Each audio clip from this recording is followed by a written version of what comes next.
Bonjour, voici le rapport sur l'état de l'océan 2024. La Commission océanographique intergouvernementale de l'UNESCO a lancé la publication du rapport sur l'état de l'océan 2024, Saint-Omer, en Islande le 3 juin 2024. Cet effort véritablement mondial a été rendu possible grâce aux contributions de 98 experts de 25 pays, aux examens de 45 spécialistes et au Conseil consultatif international. Le rapport vise à soutenir l'identification des priorités politiques et de gestion ainsi que des domaines de recherche.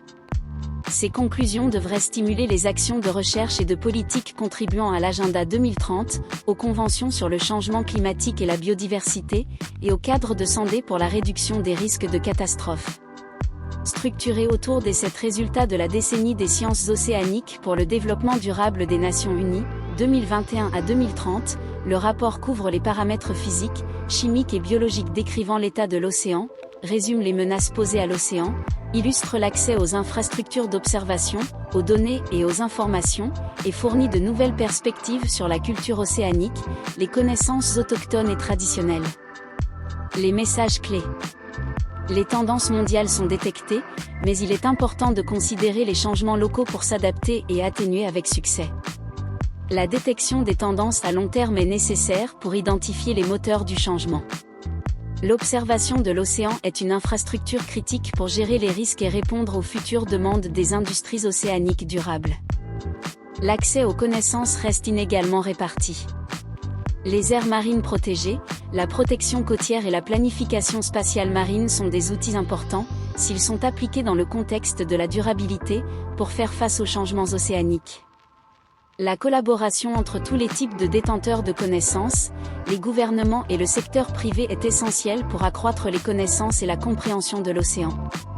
La prochaine édition, prévue pour 2026, montrera si la société aura utilisé les informations résumées dans le Saint-Omer 2024 pour concevoir l'observation et la science océanique afin de protéger l'océan et garantir notre bien-être. L'UNESCO COI remercie le gouvernement de l'Islande, la République de Corée et l'initiative Back to Blue pour leur soutien. Les conclusions clés. Le taux de réchauffement de l'océan a doublé en 20 ans. Alors que les températures atmosphériques ont tendance à fluctuer, l'océan se réchauffe de manière constante et continue.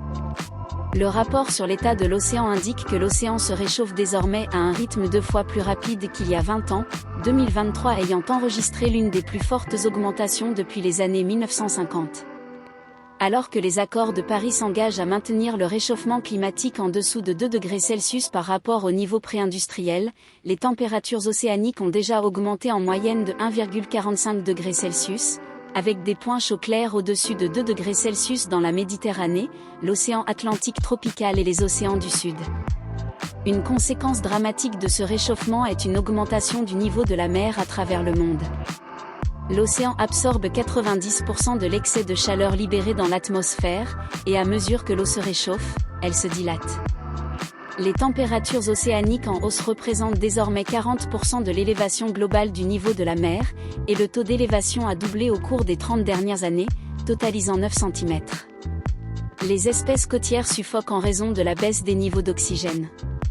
Depuis les années 1960, l'océan a perdu 2% de son oxygène en raison de l'augmentation des températures et des polluants, y compris les eaux usées et les ruissellements agricoles. Les zones côtières sont particulièrement touchées, les espèces se trouvant en première ligne d'une bataille pour respirer. Environ 500 zones mortes ont été identifiées où presque aucune vie marine ne subsiste en raison de la diminution de la teneur en oxygène. L'acidité croissante est également une source majeure de préoccupation, avec 25 à 30% des émissions de combustibles fossiles absorbées par l'océan. Cette surabondance de CO2 remodèle la composition chimique même de l'océan. Depuis les temps pré-industriels, l'acidité de l'océan a augmenté de 30% et atteindra 170% d'ici 2100. Les conclusions du rapport de l'UNESCO COI sur l'état de l'océan révèlent une fois de plus que les espèces côtières sont les plus touchées, alors que les hautes mers deviennent progressivement plus acides. Les eaux côtières sont également en train de s'acidifier. Les eaux côtières subissent des fluctuations dramatiques de l'acidité. Les jeunes générations d'animaux et de plantes, trop fragiles pour survivre, subissent des fluctuations dramatiques de l'acidité, passant de niveaux élevés à faibles, ce qui entraîne des mortalités massives. Carbone bleu et AMP, lueur d'espoir. Les forêts marines, y compris les mangroves, les plaines de zoster et les marais salants, peuvent absorber jusqu'à 5 fois plus de carbone que les forêts terrestres. En plus d'être des refuges vitaux pour la biodiversité, elles représentent l'un des meilleurs remparts contre le réchauffement climatique. Cependant, le rapport de l'UNESCO COI sur l'état de l'océan révèle que près de 60% des pays n'incluent toujours pas la restauration et la conservation des forêts marines dans leur plan de contribution déterminé au niveau national. Les aires marines protégées, AMP, sont connues pour protéger la biodiversité, abritant 72% des 1500 espèces marines en danger sur la liste rouge de l'UICN. De nouvelles données montrent que plus le niveau de régulation dans une AMP est élevé, plus elle est efficace pour protéger les écosystèmes locaux. Merci d'avoir regardé cette vidéo, n'oubliez pas de vous abonner. À très bientôt.